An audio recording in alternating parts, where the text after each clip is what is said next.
Nós falamos de ações de responsabilidade social. Vamos retomar alguns exemplos de ações para que nós possamos perceber que são ações bastante concretas. Por exemplo, uma das ações são os programas de treinamento realizados na empresa. Outra, atividades recreativas com os funcionários e suas famílias. Doação, campanhas de doação de sangue, doação de agasalhos, participação nessas campanhas. Doações para ONGs da própria cidade, colaborando com o trabalho dessas ONGs. Ainda nós poderíamos falar de outras ações de responsabilidade social, como a ação de separar o lixo na empresa. É uma forma de colaborar. Nós sabemos como a questão do lixo hoje é uma questão ambiental muito forte. A separação do lixo, qual o destino que se dá ao lixo. Então, pensar nisso dentro da empresa também é importante. Outra questão é evitar o desperdício. Evitar o desperdício de energia, de água, de papel, de recursos dos mais variados, preservar os materiais que estão dentro da empresa, os recursos de que a empresa dispõe. Tudo isso são ações de responsabilidade social, dentre tantas outras que nós poderíamos citar em que as empresas também realizam, podem realizar. Então, quando falamos de ações de responsabilidade social, nós falamos de ações concretas.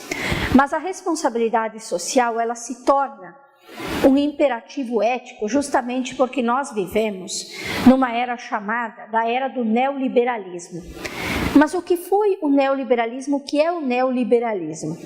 O neoliberalismo é justamente aquela teoria que em política, na questão da economia, defende justamente que o Estado deve intervir minimamente na economia.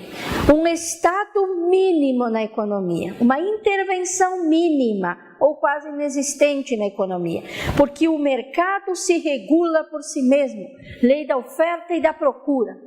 Outra questão definida pelo neoliberalismo é o desenvolvimento econômico, é produção e muita produção e sempre mais produção, porque o desenvolvimento econômico vai também, de certa forma, influenciar na imagem política, no desenvolvimento político daquele Estado como nação.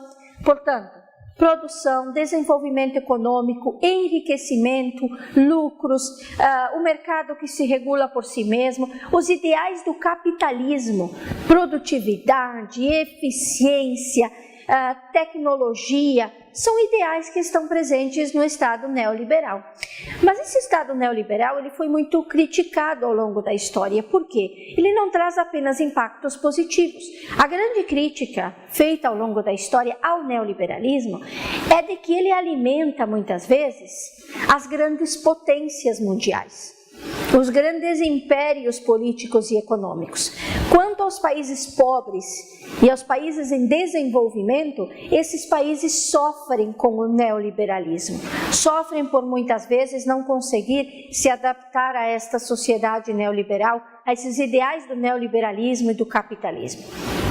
E além disso, essa sociedade neoliberal, com esses ideais do capitalismo, ela trouxe muitos efeitos negativos. Por exemplo, desemprego, baixos salários, diferenças sociais, exclusão. Todos esses são problemas advindos de uma sociedade que, no primeiro momento, parece uma sociedade que só traz impactos positivos, afinal, maior produção, maior desenvolvimento econômico, maior lucro, maior eficiência, produtividade, tecnologias, nos parecem ideais muito importantes, mas sejamos críticos, analisemos esses ideais a fundo. Será que todos são incluídos nesses ideais? E se não são, o que acontece? Será que muitas vezes não há desemprego? Não há baixos salários? Não há diferenças sociais? E sem sequer que nos questionemos ou então critiquemos essa realidade. E as empresas e o Estado têm responsabilidade para com isso. E é assim que nós dizemos que, quando se fala nesse Estado neoliberal, nos seus impactos, como a empresa hoje pode ter responsabilidade nesse sentido? Uma das formas de a empresa se responsabilizar é criar sempre programas de treinamento na empresa para evitar o que se chama desse enxugamento. O enxugamento é o quê? A empresa quer crescer, a empresa quer se desenvolver. Muitas vezes o que acontece, ela enxuga os funcionários. O enxugamento, demissões, muitas vezes demissões que ocorrem em massa desses funcionários. Para quê? Porque muitas vezes a empresa quer se desenvolver mais, a empresa acha que não mais precisa desses funcionários, que as tecnologias podem substituí-los e assim por diante. Mas uma sociedade ética e uma empresa ética não pode se sentir bem com milhões de desempregados de braços cruzados na sociedade. Nós não podemos nos sentir bem enquanto profissionais, enquanto cidadãos, quando há milhões de desempregados, milhões de excluídos, uma diferença social em que uns poucos detêm a maior parte do poder econômico e muitos detêm a menor parte ou então não têm condições de sobrevivência, as condições básicas de vida digna. Portanto, criar programas de treinamento, criar programas de especialização, programas de capacitação desses funcionários e não apenas ir ao imediatismo, ao enxugamento, à demissão desse funcionário.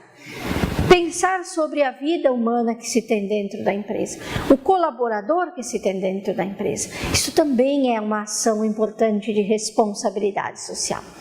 Portanto, nós percebemos que a nova administração requer muitas mudanças. Requer primeiro uma postura da empresa diante do meio social, uma postura da empresa diante daquele que é o centro do seu trabalho, o ser humano, e uma postura da empresa diante da sua responsabilidade. Portanto, quem é o administrador? O administrador, segundo alguns autores, é como um servo. Um servo de quem? Ele é um servo na organização em que ele trabalha, mas ele está a serviço dos objetivos, da missão, da visão dessa organização. Ele é um administrador ético e ele quer que a empresa também seja ética. Ele está a serviço da equipe, ele trabalha com a equipe, ele pensa junto com a equipe. E é assim que eu quero retomar em breves passos o que nós tratamos durante a nossa aula sobre a nova administração exigida no século XXI. Nós percebemos que a nova administração no século XXI, ela precisa ser integral, sistêmica e holística. Precisa ter uma visão ampla. Ela precisa ser uma administração que trabalha com a eficiência, portanto, ligada à produtividade, à utilização dos recursos. Ela precisa ser eficaz, e a eficácia no sentido de conseguir atingir os resultados que são esperados, almejados. Ela precisa também trabalhar com a efetividade, que é o que se chama de responsabilidade pública da empresa, uma empresa ética com responsabilidade pública junto à sociedade. A empresa também, nessa nova administração, ela precisa ter o olhar voltado ao ser humano, à felicidade, à autoatualização, à realização do ser humano. E é por isso que nós falamos de 3 conceitos: responsabilidade social, obrigação social e responsividade social.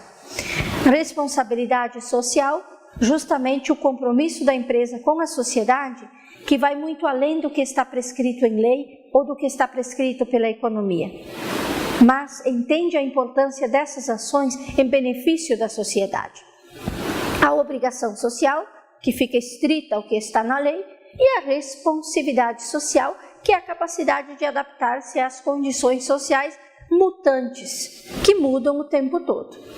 Mas essa nova administração, nós percebemos, ao realizar ações de responsabilidade social, ela requer não apenas um benefício, uma vantagem para a empresa, um marketing para a empresa. Esse não é o seu primeiro olhar, mas o seu primeiro olhar é para ações planejadas, com um cronograma, com um orçamento, refletidas para trazer o bem ao meio social. E por isso várias ações, por exemplo, programas de treinamento, atividades recreativas com funcionários, famílias de funcionários, doações, trabalhar com a questão de preservar os recursos que se utiliza na empresa.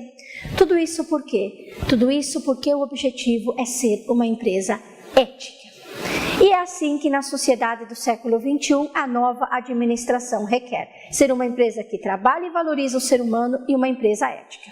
Um grande abraço, obrigada, bons estudos e até a próxima aula.